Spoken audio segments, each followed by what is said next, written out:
It looks like the Google Pixel 4 might be more expensive than the iPhone 11, but cheaper than the original Pixel 3. The Galaxy Fold is finally making its official return to the United States in a couple of days, and Essential seems to be back and it's testing a phone that may have up to 5 cameras? Yeah, 5. I'm Jaime Rivera, and the biggest problem with doing the daily on Monday is it seems that the weekend is enough for me to forget how to do this, and so it's the slowest daily of all. This is Pocketnow Daily.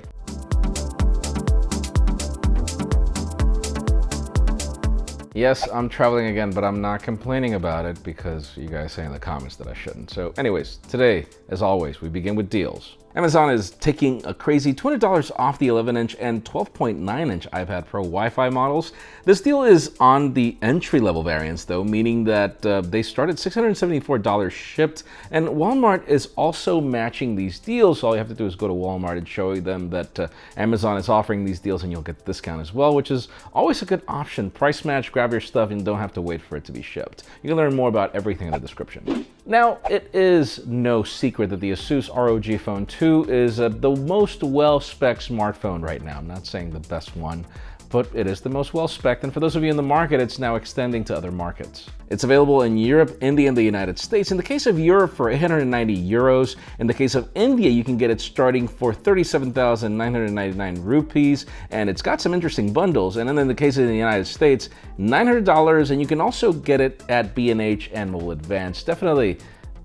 I haven't tried it yet. I've played with it a little. It's not necessarily my cup of tea in many ways, but it's not a bad offering at all. You can learn more about everything in the description. Now, for those of you that are psyched up about Apple Arcade, I'm not. I've already given it a try, and obviously my biggest problem is I don't know, there are certain limitations, but the thing about it is Google, they just came up with their own version, and they've got a couple of extra kicks that actually make it worth it. It's going to be called the Google Play Pass. It's just launched for $4.99, giving Android users access to over 350 games without in-app purchases or ads. And this service is not just limited to games. You can also get apps like AccuWeather free of ads, and it doesn't really rely on exclusive content like Apple Arcade. And you get a 10-day free trial. Really, for me, the biggest selling point is that you don't rely on exclusive titles, which I don't understand Apple's approach to TV Plus and Apple Arcade, particularly in that. It's not like if their games are wow in comparison to anything else.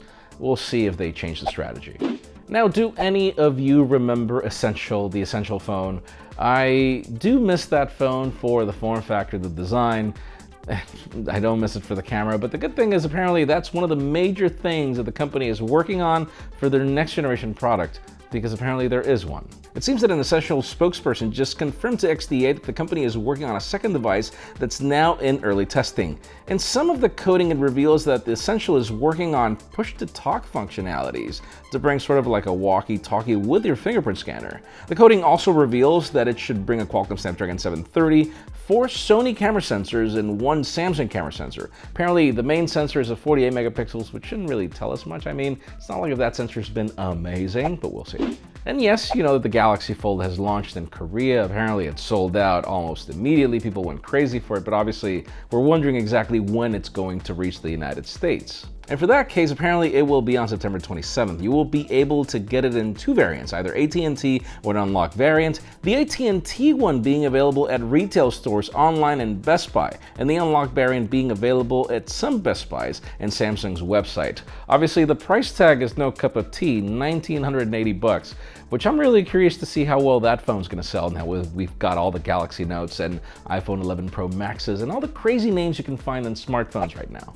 And finally, the hottest news today have to do with the Google Pixel 4, particularly the smaller variant. For those of you that are wondering exactly how much the retail price is going to be, this is getting interesting. According to an Alara listing in Ireland, the 64GB variant of this device will start at 820 euros, or 825. In the United States, this should amount to around $700 if you remove all the taxes and everything, if you do the math. But according to 9to5 Google, they doubt that it's going to be cheaper than the Pixel 3, which started at $799 last year. This new one packs all the bells bells and whistles that we've seen, better processors and the cameras.